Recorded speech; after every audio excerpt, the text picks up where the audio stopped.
प्रसंग 108। ભામોહી સબ વિધિ વામ વિધાતા।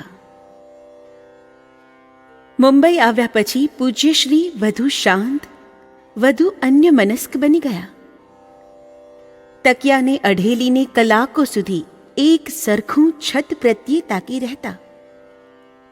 ન ખાસ કશી વાતચીત કે નહીં કોઈ ફરિયાદ।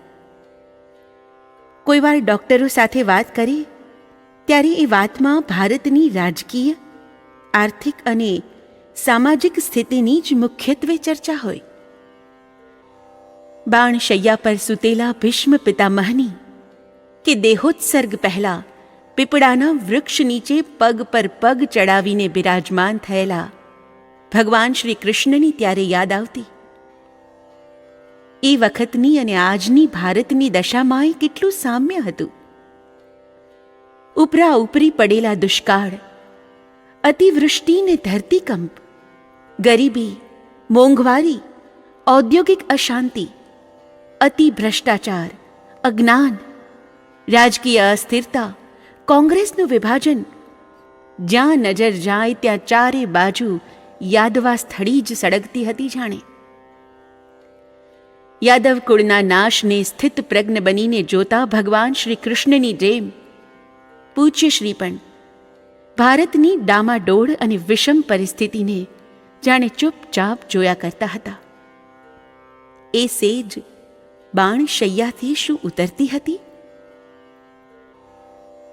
ધીરે ધીરે પરંતુ એક સરખી રીતે પૂજ્યશ્રીની પેટના દર્દની તકલીફ વધતી જતી હતી। જરાક અમસ્તું જમે ને દુખાવો શરૂ થઈ જાય। બે કોળિયા મોંમાં મૂકે કે બે ઘૂંટડા પાણી પીએ તો પણ ઓક્સિજન લેવો પડતો। પહેલાં એનીમાંથી પેટ સાફ થઈ જતું હતું, પરંતુ હવે એમાંય ઘણીવાર તકલીફ પડવા લાગી। શ્રીઅંગ પર માત્ર હાડકાં અને ચામડી સિવાય કંઈ નહોતું દેખાતું। ડૉક્ટરો દિવસ રાત જોયા વિના 2 વાર, 3 વાર અને જરૂર પડીએ 4 વાર પણ આવતા। એક દિવસ પૂનાના ડૉક્ટર રજનીકાંતભાઈ પૂજ્યશ્રીની તબિયત જોવા આવ્યા। સાથે એમના પત્ની હતા। પૂજ્યશ્રીએ હસીને 2 હાથ જોડી એમને આવકાર્યા। હસી છે કેવું મીઠું, નહીં? ડૉક્ટર પત્ની બોલી ઉઠ્યા। એમના હાસ્યમાં તો વશીકરણ ભર્યું છે। ડૉક્ટરે હસતા હસતા જવાબ વાળ્યો, અસાધ્ય અને કષ્ટપ્રદ બીમારી પણ એમના એ પ્રસન્ન, મધુર, સ્નેહાળ હાસ્યની છીનવી શકી નહોતી। સામા માણસના હૃદયને શાંતિ આપવાનું એનું સામર્થ્ય જરાય ઘટ્યું નહોતું। પૂજ્યશ્રીના સ્વાસ્થ્યના સમાચાર સાંભળીને ચિંતિત બનેલા રમેશભાઈ અનંતપુરથી મુંબઈ આવ્યા હતા। એમની વિદાય આપતી વખતે પૂજ્યશ્રીએ કહ્યું, बेटा, अब गिनती के दिनों में ही मैं जाने वाला हूं। बस अब हम नहीं मिलेंगे। रेडियो पर तुम मेरे शरीर छूटने का समाचार सुनो कि फौरन आ जाना। इस शरीर को एकदम नहीं जलाया जाएगा, इसलिए लकड़ी डालते समय तुम तीनों भाई हाजिर रहना। शरीर छूट जाए फिर रोना धोना नहीं, क्योंकि मेरा जो कार्य है वह ऐसे ही चलता रहेगा। जाओ बेटा, खुश रहो। રમેશભાઈ રડી પડ્યા। હું નહીં જાઉં એટલું માંડ બોલી શક્યા। જાઓ રમેશ, मैं तुम्हें जल्दी बुलाऊंगा हो। પૂજ્યશ્રીએ એમને આશ્વાસન આપ્યું। ચૈત્ર સુદ ચોથને દિવસે પૂજ્યશ્રી ભોજન લઈને હાથ ધોઈ રહ્યા હતા, ત્યાં હાથમાંથી અચાનક ચામડી ઉતરવા માંડી। જેમ હાથ ઘસે તેમ તેમ સફેદ પોપડાના રૂપમાં વધુ ને વધુ ઉતરતી જાય। કોઈને કંઈ સમજાયું નહીં। ધીમેથી બોલ્યા, ये लक्षण अच्छे नहीं है। शरीर में गलाव शुरू हो गया। अब शरीर ज्यादा से ज्यादा 8-9 दिन रहेगा.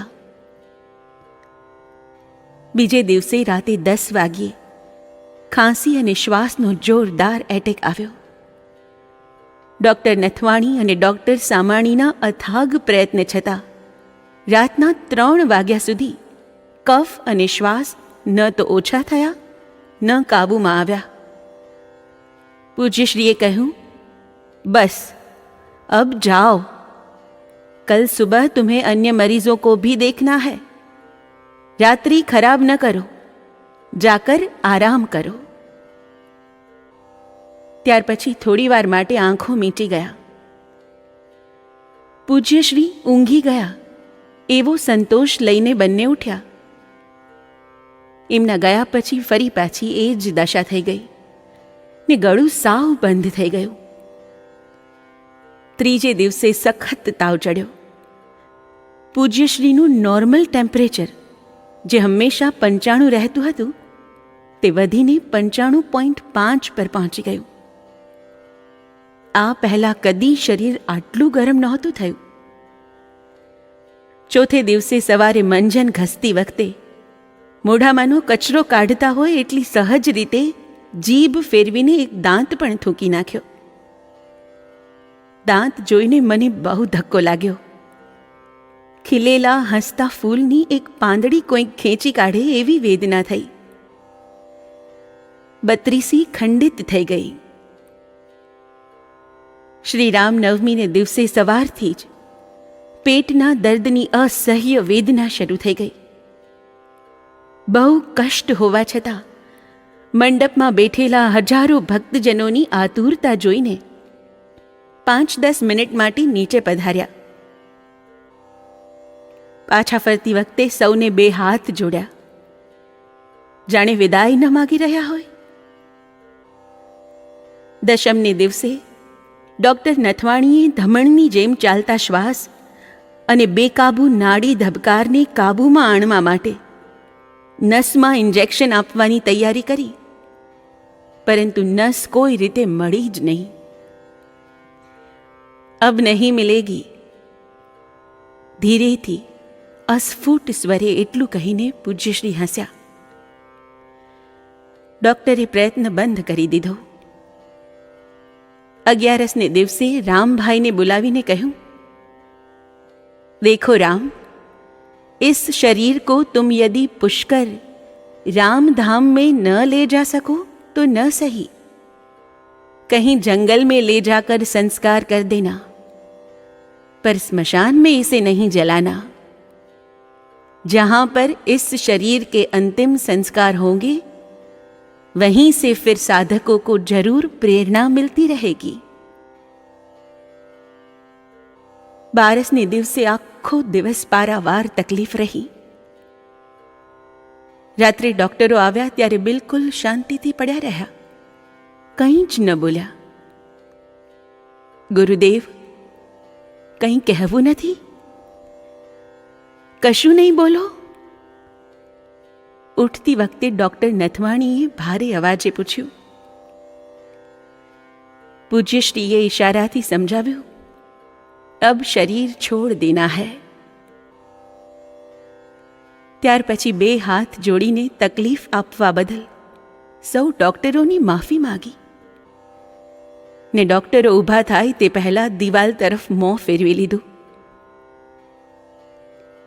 ચૈત્ર સુદ 13ને દિવસે રવિવાર તારીખ 19મી એપ્રિલ 1970ના બપોરે 2 અને 3ની વચમાં રામભાઈના હાથમાં પોતાનો વરદ હસ્ત પધરાવીને, મેં જાતા હું રામ, આટલું કહેતા પૂજ્યશ્રીએ હંમેશને માટે આંખો મીચી દીધી. એ મહાસમાધિથી ધરતીમાં ધ્રુજી ઉઠ્યા. ગંગા યમુના સરસ્વતી 7 સિંધુ ભરપૂર, तुलसी चातक के मते बिन स्वाति सब धूर. समाप्त.